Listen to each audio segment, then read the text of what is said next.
and welcome everyone. Is there anyone here? You're welcome to turn your video on if you'd like to turn your video on. Otherwise, that's totally fine. Is there anyone here that this is their first meeting for privacy and data protection? I know, Peter, it is for you. We've emailed yesterday. Anyone else? Yes, hello. It's me, Ramon from Barcelona. It's my first meeting too. Great, welcome. Ramon. Hi, nice to meet you all. Sure.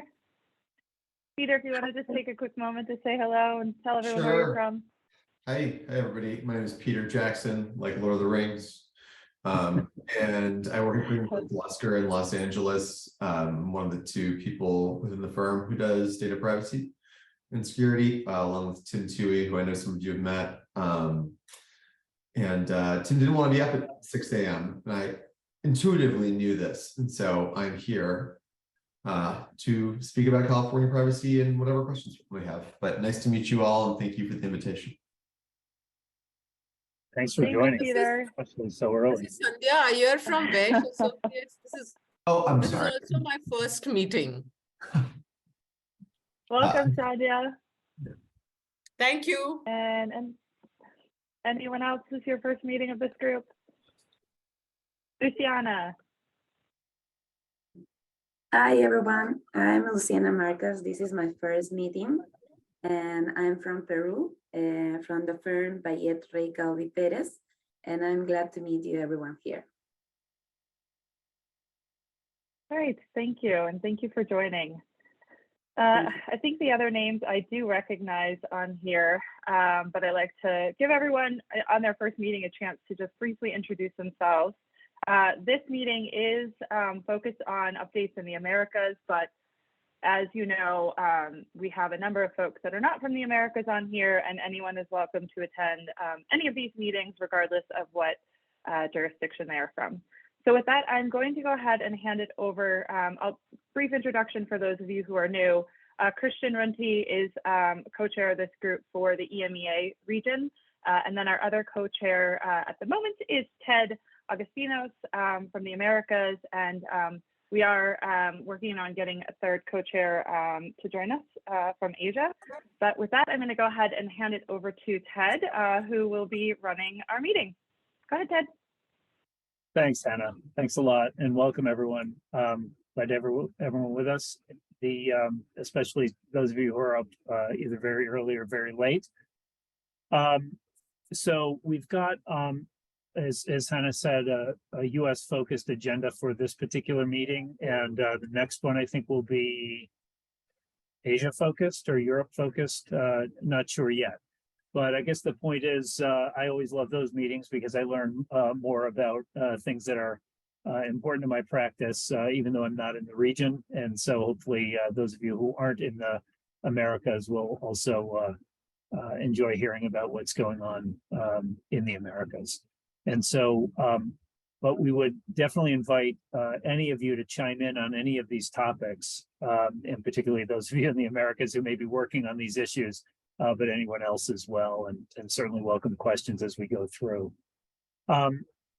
So we've got a number of developments that we wanted to talk about, and we may not have captured all of them. So particularly people from South America might chime in, or Canada or anywhere else on particular developments in their particular country or sub-region. But the first topic, I should say I'm in New England. Our firm is the Boston firm. I'm actually in Hartford, Connecticut. But you know, we've been following these issues very closely. As you may have read, just a few days ago, last week, the White House released a U.S. national cybersecurity strategy and key focuses statement, which is really I guess articulates the interest of the federal government in disrupting threat actors and particularly protecting our critical infrastructure. And so, you know, we've seen evidence of a ramp up, I think, maybe that the effort was already there, but maybe we're just seeing more results. We had what looked like a very mundane incident involving an educational institution within the last couple of weeks. And before we reported it anywhere, the institution got a call from Homeland Security. And although it didn't appear to us that it was, according to Homeland Security, it was a North Korean based attack using tools that had not previously been attributed to the North Koreans and techniques that had not previously been attributed to the North Koreans. But Homeland Security told us they were quite confident, very confident, that that's what we were dealing with. So I guess the point is that the federal government is using all of the information that they can collect, often through IC3 reports filed online, to report, internet crimes.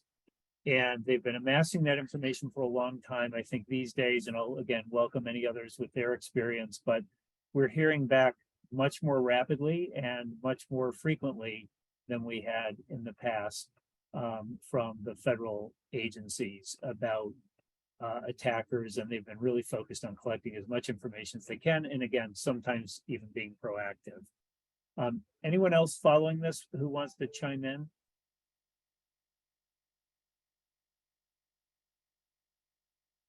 Okay, well, stay tuned. I think there will be much more activity on the, U.S. national cybersecurity front. We also, on the privacy side, have had a lot of development in the U.S. California has, sort of once again led the way, as they did with breach notification, on U.S. Privacy requirements. I would say loosely patterned after the GDPR, at least the rights were. There were some significant amendments to that statute, and I'll invite Peter, who woke up early in Los Angeles for a reason, to sort of chime in. But I think it's really affecting everyone's practice in the U.S. in privacy, and companies really throughout the country.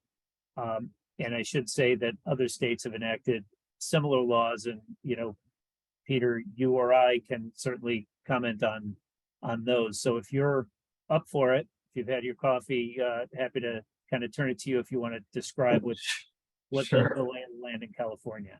I think that's just right. In terms of the overall regime, it bears a lot of similarity to GDPR, with a couple of important differences. And I think just to make it not to make it more relevant to people, I think we'll talk about enforcement a little bit, just because that's kind of the question that we're all wondering about in California, and with respect to the other jurisdictions that you mentioned. Because while California is leading the way, we've now got probably up to almost 10 states that have passed and will soon have privacy laws that are, none of which I think it's fair to say go as far as California's statute, but which nevertheless implicate some of the same rights. And so that is an ongoing client concern about how to deal with this increasing patchwork of related but not necessarily fully concentric statutes that are applicable to residents of various jurisdictions. So just high level, the California Consumer Privacy Act, which is amended was amended via a ballot initiative in 2020 that went into effect on January 1 and will only be enforced as of July 1, as amended. It creates a disclosure regime. You have some of the same rights as a consumer that you see in GDPR. They're reworded and fashioned slightly differently, but broadly speaking, it's a right for the consumer to know what information a business has about that particular consumer, which is basically a duty to disclose on behalf of the business. And I'm speaking at a high level. I'm not going to get into the weeds of all of the nature of what that means and stuff like that. There's a right to delete, a right to correct if there is inaccurate information. And then, and this is kind of where there's a bit of a departure from, I think, the focus of GDPR as implemented in most places, is that there's a pretty specific focus on giving consumers the ability to easily get out of the behavioral targeted or personalized, use the term that you like, ad ecosystem with respect to a particular web service, app, or website. And the way that that would work, is that if you are engaged as a business in sharing personal information, defined as broadly as you can imagine, with anybody who's going to use that for the purpose of targeting the user, or you yourself as the business are going to target the user for personalized advertising, the consumer has a right to opt out of that. And there's the standard sort of scroll to the bottom of the page and opt out, right? That any consumer can exercise. And I think importantly, and this is where you kind of segue over to enforcement, there's— Hey, Peter, I'm sorry, can we just pause on that? Because I just, so we see a lot of confusion around that particular right. And the way, the definitions work, and we should probably pause and just describe why it's such a poorly drafted statute. Oh, bane of my existence. Yeah, it's we are in a direct democracy. I live in California, and as amended, it's even more confusing than it was before, because basically the law was written by the proponents of the new law was written by the proponents of the original law who were dissatisfied with what was in there, and it was voted in by voters, and so now it's been amended, and I think the text of CCPA is about 21,000 words, and the about to be finalized regulations under it are closer to 50, or I think I'm sorry, I think it's 50 in total. So it's very, very dense. It's got some internal inconsistencies, and then I think what you're saying is, what does share mean, right? Because share is now this magical term of art, and it means that you don't have to necessarily receive any monetary consideration as the business, as long as the use of the personal information that is being given to a third party or that you're using will target the user for personalized, or I'm sorry, to use the statute's term, cross-contextual behavioral advertising, I believe is the exact defined term. But when I distill that for clients, it just means if there is collection on your website by a tracker or other technology from anybody who's engaged in the online behavioral ad ecosystem, you should think of that as sharing that triggers this right to opt out. And so the easy way for a client to understand this, and for anybody else, is go to a website. If you can, it's very easy on Safari, either for an iPhone or for Mac. There are also add-ins for Chrome, like Privacy Badger, and you can click Privacy Report or see what the cookies are. And if you see names like DoubleClick, Facebook, LinkedIn, Snapchat, etc., and various other advertising partners, Criteo, etc., you can tell that collection and processing is happening in the background, just very, very quickly. And if that's so the place we get tripped up is we get calls from clients saying, "Oh my God, we're doing this," and when you kind of walk them through it, the cross context part of it is really important, because you can use your own information for targeted advertising. So it's not really all targeted advertising, it's really across businesses. So that's yes, if your own advertising appears somewhere else, that's cross-contextual. Correct. So, correct. Yeah.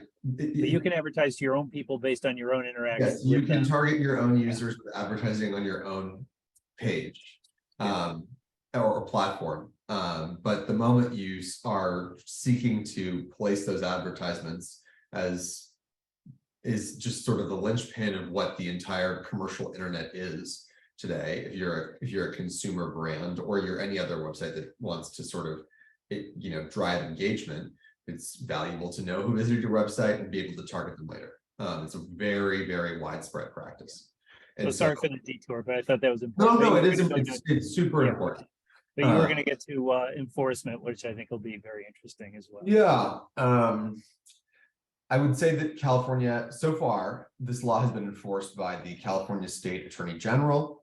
That enforcement is now shifting to a newly created agency that was created by these provisions that just went into effect, although the agency has been up and running for a while to create regulations. And so it's a little hard to know exactly what the prerogatives of this new agency will be when their enforcement sort of burden or oversight begins on July 1. But I think to date, it's useful to think about what the state attorney general has done in terms of enforcing this law, because it's actually, and I'd appreciate if other people feel differently at the end of this to hear whether this is true. I think it's a little bit more targeted and very consumer-oriented kind of ways of targeting the behavioral ad ecosystem piece of this. So in the first sort of published decision arising out of an enforcement action for CCPA came down last year, and it related to a sweep made by the California Attorney General against various e-commerce websites. And there was this was what it arose out of. There's a clause in the regulations that existed then and now that says that if the user has enabled an opt-out preference signal, then the website or app must automatically cease the sharing of personal information for behavioral ads. And share is actually the term of art there. So any sharing means for behavioral ads. So what that means is, if you as a consumer have an app or a plugin that provides a signal, and this is like not very well defined, but in this particular case, it was something called global privacy control, which is it's a protocol that's out there and you can read about it, and you can add a Chrome extension or some other way of enabling it. Any website that you go to is supposed to automatically receive that signal and turn off automatically any collection of information that's going to be used for or processing for sharing purposes. And so that really is a kind of a paradigm shift, because instead of the consumer having to take the action of affirmatively opting out, taking that action, they can passively have this technology on in the background, and all these websites and apps are supposed to respect it. And so the first published decision was against Sephora for not complying with or responding to the letter from the California AG about this particular problem. And that was a surprise, I think, to many of us in the broader privacy community, because it was this very sort of buried in the regulations kind of obligation that nobody was really paying too much attention on, because it's so broad and people just didn't know what to do about that. It puts a significant burden on businesses.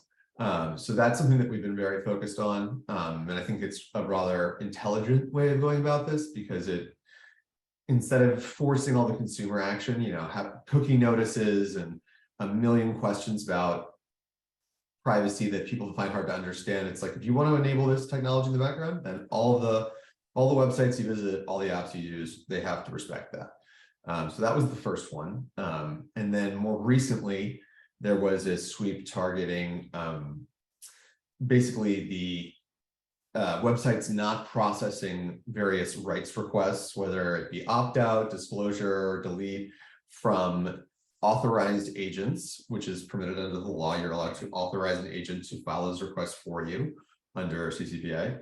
And Consumer Reports came out with an app, the name of which is escaping me at this particular moment in time, but I will look it up. I think it's Permission Slip.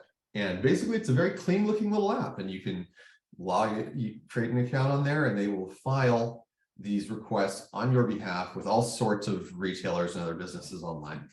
And the AG went around to a bunch of businesses, we don't know exactly who, but saying, hey, it doesn't seem like you're processing these requests that you're receiving on behalf of consumers from this application.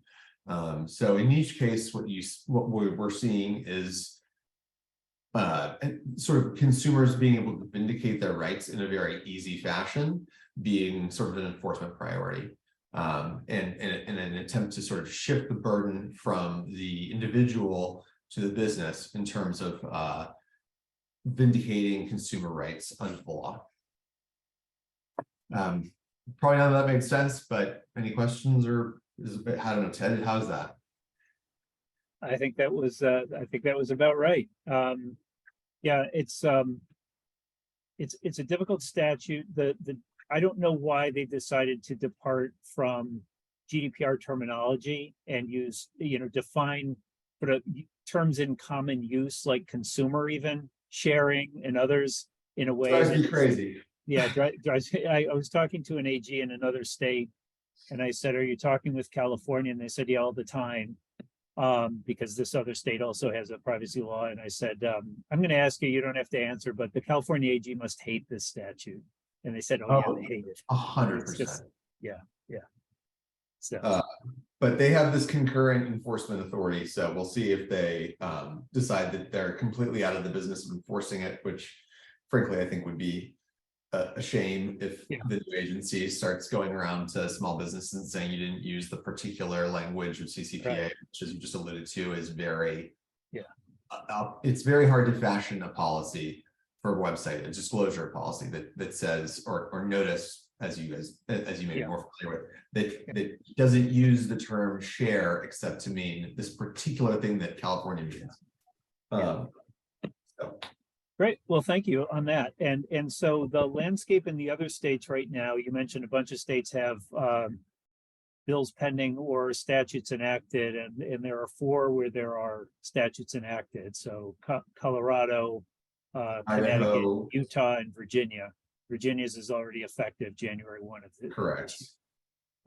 And those seem to follow a similar but importantly different model of using processor and controller kinds of terms that are, I think, a little bit more intuitive, and they also they basically provide all the rights, but the disclosures are simpler. I would say you don't have to have 2 separate documents, things like that. So it's we're hopeful that absent a federal law that will be the model for other states, but we'll see. It does seem like that's the case. The last thing I would say on this is just that when it comes to advising clients, it's a question of, do you want to create a state-specific form for each one of these jurisdictions that maps neatly onto that? And for now, sort of the posture that we've recommended, because we've heard many times from businesses that it's just very hard to add one more layer of complexity in terms of the queue for a right to delete or a right to know. To just treat everybody from a state that has substantially similar privacy rights as California as having the same rights as a California consumer would have, and processing the request accordingly.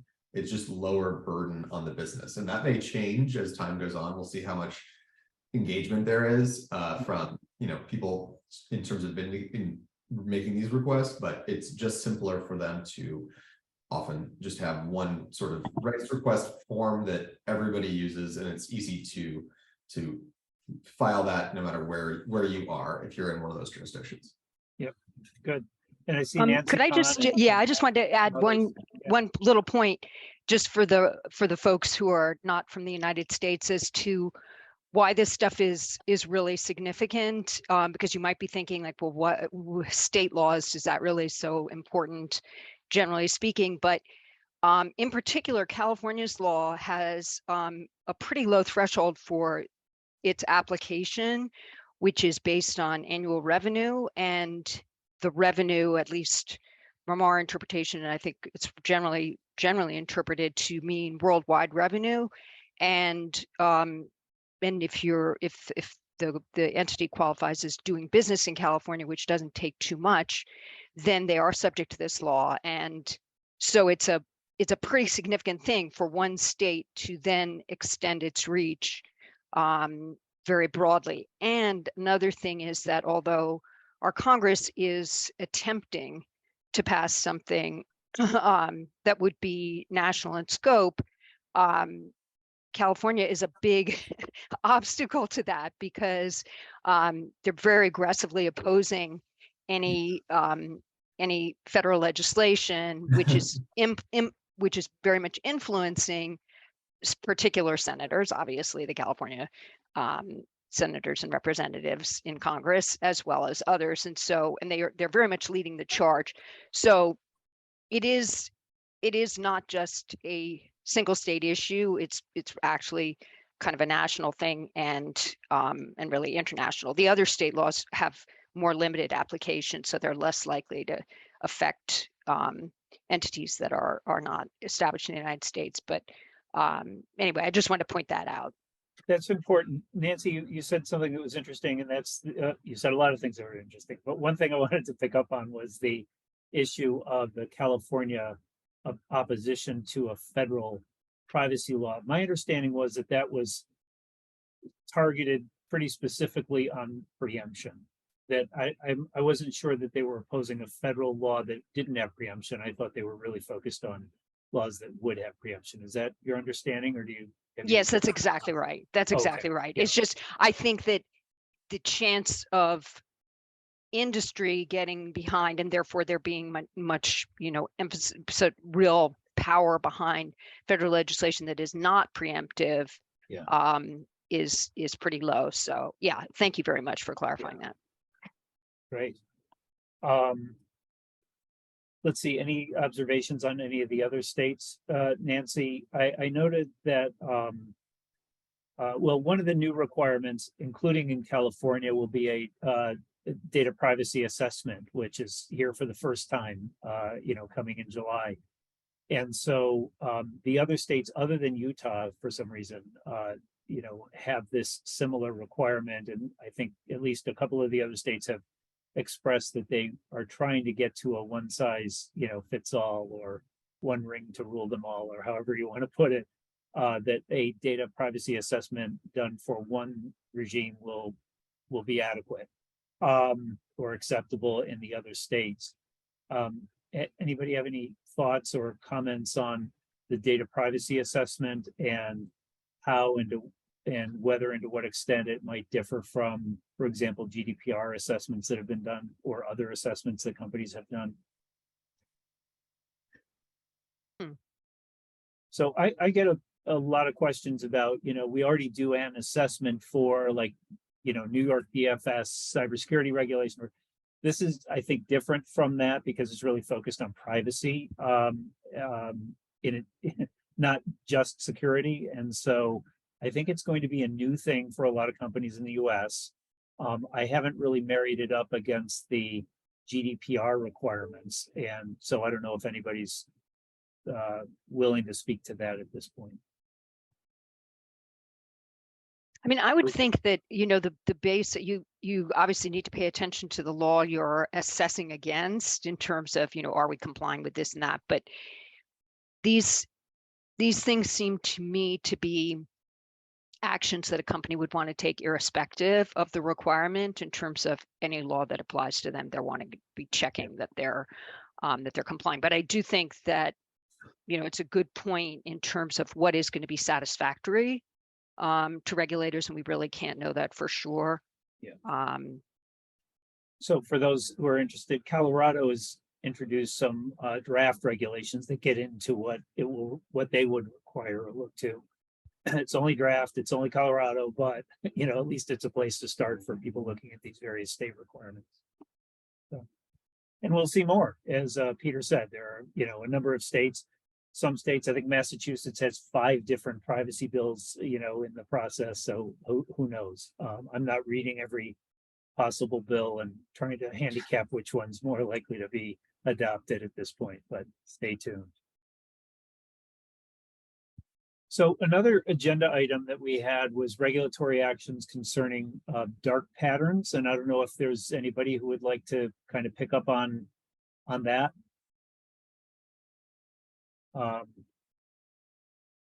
So dark patterns is described in these various statutes and regulations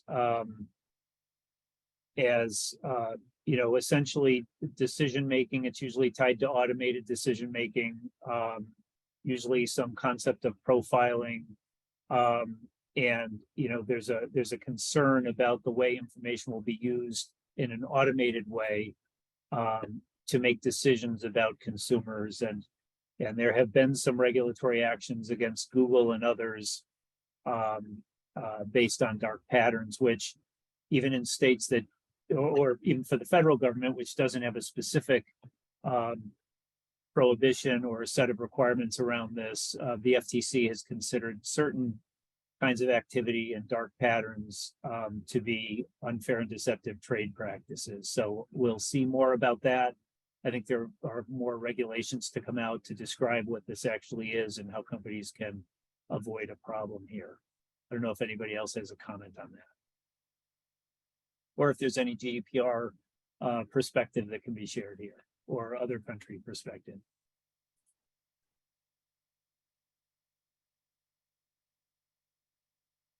Okay. Let's see, we've got some people from other jurisdictions in the Americas want to see what's going on in some of our other jurisdictions. So anyone want to chime in on what's happening in Peru and others? I can talk about Brazil. Okay, great. Thank you. Thank you, Carla.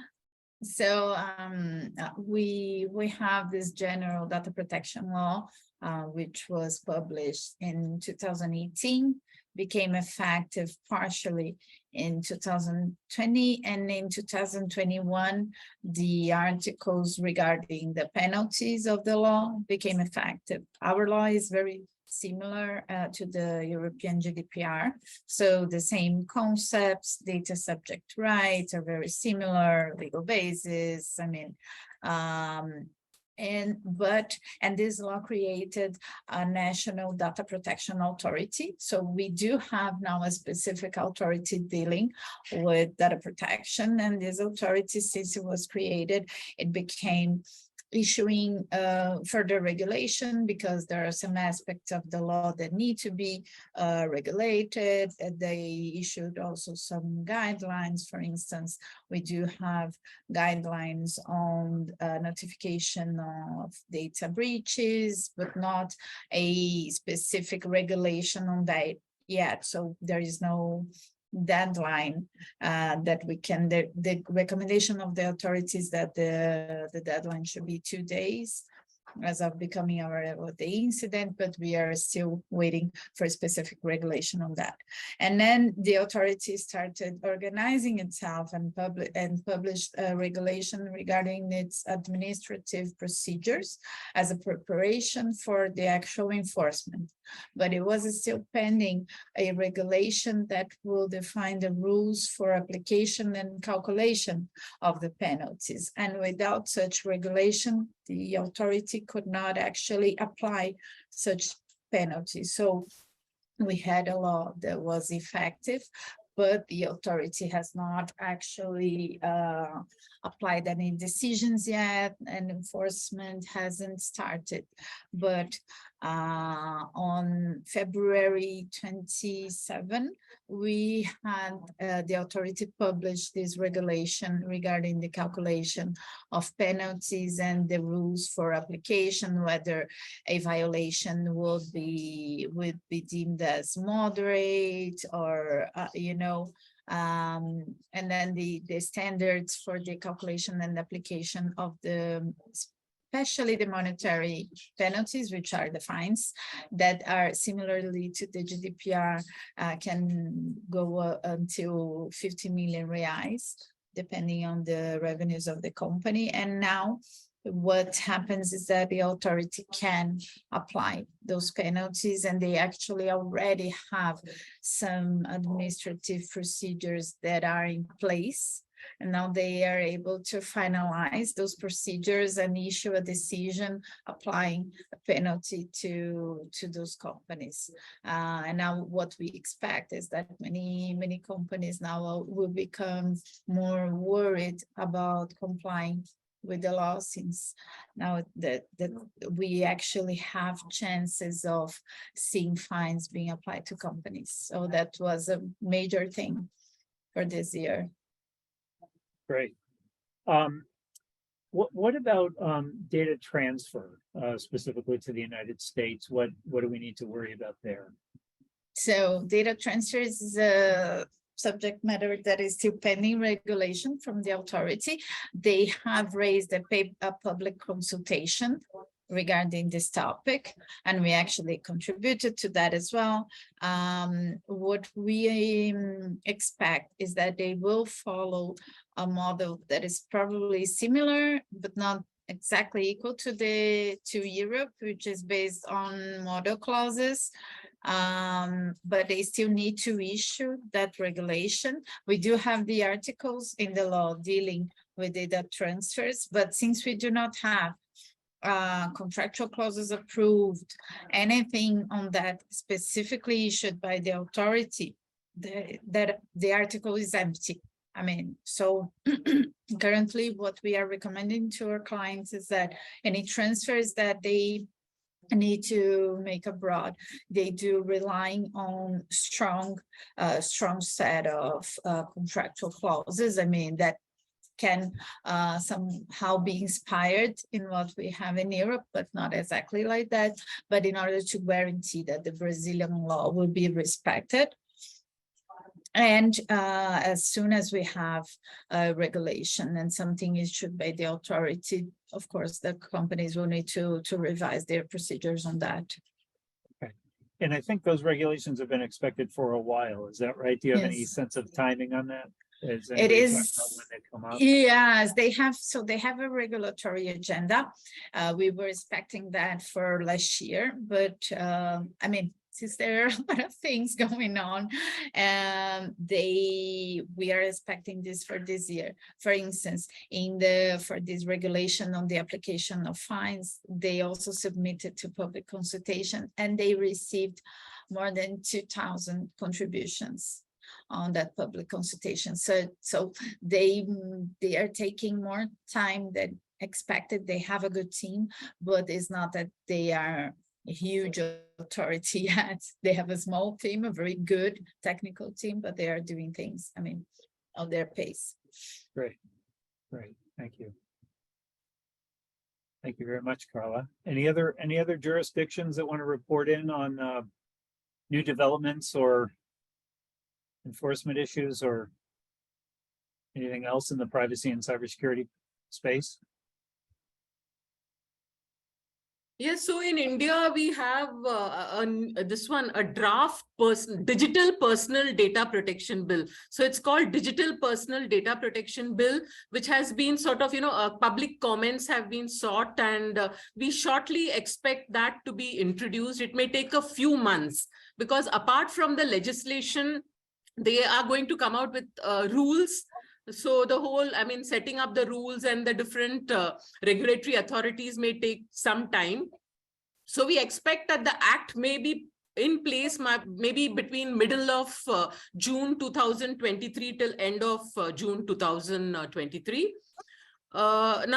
This currently, before this bill, this personal data is governed by our Information Technology Act, and we have reasonable security practices and procedure rules, but that only affords protection to what is called personal sensitive data, like your biometrics, bank information, account login information. So it's just certain category of sensitive data which is protected.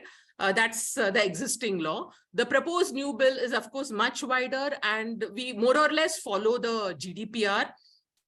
Some differences being that, of course, one of them is we have this one concept of duties of the data subject, or what we call the data principle. So there are certain duties and obligations as well cast on the data principle, and there is a small fine imposed on the data principle if they provide incorrect information or make false complaints. It's a very small amount, 125 USD, 125, but that may be a deterrent and people may not want to come forward. So there has been a lot of criticism, and maybe when the final bill comes out, we'll have to wait and watch whether that will continue. The fines that are sought to be imposed for data breach in the new bill is around 62.5 million USD. So that's a huge amount. So once this law is in place, I think all entities and corporates would want to be very, very careful about data protection. So this is broadly the sum and substance of the law in India. Great. Thank you very much. So at our next meeting, maybe we'll have a new law in India to report in on with more detail. That's great. Thank you. Certainly. Any other jurisdictions? Any developments? Maybe just one comment, because we now had 2 jurisdictions who start out handing out fines, and you both mentioned that this is the most relevant part for clients, and it is. And I just wanted to make this comment that when the GDPR started, we had the same, we had the same thought. We thought, okay, people will be, I mean, there was data protection requirements out there before, but many companies didn't care, and now because of the fines, they do care. And we then started to collect all the fines that were handed out under GDPR, which is actually, it's not, you would think it's millions, but it's not. It's only a couple of thousand so far. And we've collected them all in a project we call the Enforcement Tracker. It's online under enforcementtracker.com. And all I wanted to say is that that turned out to be a very good idea in terms of being useful for clients and also for general recognition, because it helps internal stakeholders within clients to make the point to management that we need to take this seriously. I need budget, we need lawyers, blah blah blah, because otherwise, look, there's this fine. And so if it may not be relevant for your jurisdiction because it may all be published, I don't know, but in Europe it's not. And because we have so many different data protection authorities, it wasn't that easy to get all this info put together. So just maybe that's a project you want to run in your country as well. Oh, that's interesting. Thanks, Christian. Yeah, I had heard that the approach would be, incentivizing, not necessarily punishing. In fact, in a conversation a week or so ago, somebody said that one of the authorities said they'd rather have companies spend the money on improving privacy and security than just paying punitive fines. I thought that was pretty enlightening. I think the concept is incentivized by not being punished. Yeah. That's great. Can I just ask what the trend has been in terms of those fines over time, broadly speaking? Have they gone, if you could in Europe? Yeah, exactly. No, actually, I mean, I just recommend just have a look at the website, because there's also stats and graphs and whatsoever. Awesome. And it's cookie free. And it has almost minimum branding. But yeah, no, we did this, and we use that to come up with an annual report. And the trend is, I mean, maybe not very surprising. In the beginning, there weren't many fines under GDPR because authorities had to get used to it. And before GDPR, all the fines were, maybe 1,000 euros, maybe 5,000 euros, maybe 100,000. That was a case that I did, and it was one of the biggest cases in Germany, and we kept it on the wraps and whatever. And now under GDPR, naturally, the fines can be hundreds of millions of euros, and it took them quite a while to actually feel comfortable enough to hand out fines like that. And now, just from my German microcosmos, I can just say that it's also a bit topic driven. But just as an example, the topic of fines of cookies, you wouldn't get a fine for that in the past, but now you do. And so I think the overall trend is, unsurprisingly, it all goes up. And they actually learn how to deal with that. They sometimes hand out a large fine and make a lot of noise about it so that it deters the rest of the market. And also, I mean, they don't have that bandwidth. They just don't have the capacity to go after everyone. So they try to make examples sometimes of topics, sometimes of companies. And yeah, so it's getting more and more expensive. Thanks, Christian. Let's see, at the top of the call, some of us were talking about the IAPP Global Summit in Washington, D.C. If anyone's planning to attend, please, let's try and meet up there. Yes, Carla, I'm going. Are you? Yeah. Okay. Yes. Well, let's definitely try and meet up at some point. I think Christian said he might go, to let us know. I'm actually speaking. Anybody want to come to my my Oh, talk? great. It's That would be on the nice. afternoon of Tuesday at, I think, 4:30. Great. Do you have any idea how large it's going to be this year? I know that last time that I've been there, and it's been a couple of years, there were 5,000 delegates. I don't know whether it has shrunk or even blown up after the pandemic. Any Last idea? year it was jammed, really big. Yeah. Yeah. I think people were very much wanting to get together, so in person. So that was a reason, but I would expect it to be big too. Okay. Yeah. But yeah, it'd be really fun to get together. Yeah. And Everybody's I coming. just Hannah, maybe you can say something about it, because I realized in some of the newsletters it had this button, very useful to say, okay, I'm going to go to this conference, and someone seems to be collecting that info. I am. So I have dropped, for now we're using Google Forms. We will probably shift to dropping this in our discussion boards with an Airtable link. And if you can't use Google Forms, that's fine. You can email me and I'll add your name to the form. I know some companies don't allow Google apps, but I just dropped in the chat message a Google form. It's literally just your name, company, an email address. And then what I'll do is I'll email everyone on that list with the entire list of others who are attending. And then you guys can figure out a meetup, whether it's coffee or drinks or something before dinner, so that you can all get together. That's great. Thank you. That's terrific. Let me just chime in for a second. I will be there for part of the meeting, and we will be hosting a reception on Tuesday evening. So, Hannah, if you send me the list once you collect it, I'll make sure everybody who's attending gets an invitation. And Wonderful. we could also, Thank you, Alan. if there's nothing else that gets set up, we could set aside a little area for World Law Group folks. We've done that at other meetings too, where we were holding receptions for other reasons. So. That's great, Alan. Thank you. And yeah.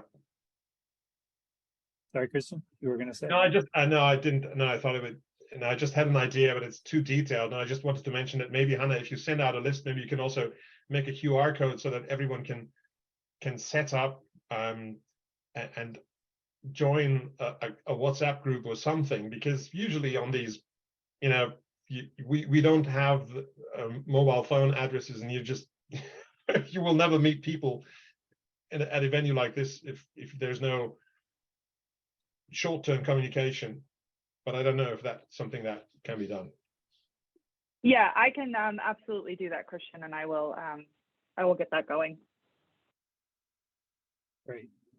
Thank you. All right. If there's nothing else to report, we're a few minutes before the end here. I don't know, Hannah, if that gives you enough time for networking, or we ought to give people 5 minutes back. Up to you. I think we can go ahead and give people their 5 minutes back. It usually, I like to have at least 10 to 15 minutes for the networking, which is fine because I think we had a really great discussion today. Yeah. Thanks to all for participating. I thought this was a helpful meeting and interesting. And Peter, thanks for your significant contribution, and Carla and Nancy, everyone who chimed in. Christian, thanks very much. Oh, and Sandhya too, as well, from India. We'll look forward to more developments there as well. Great. Well, thanks everyone. See some of you at IEPP, and look forward to seeing you all at the next group meeting. Thank you, Ted. Yes, and you. before we go, I will say the next group meeting is on the calendar for June, which is focused on EMEA, June 21st. And like I said, that's open to anyone, even if you're not part of the EMEA region.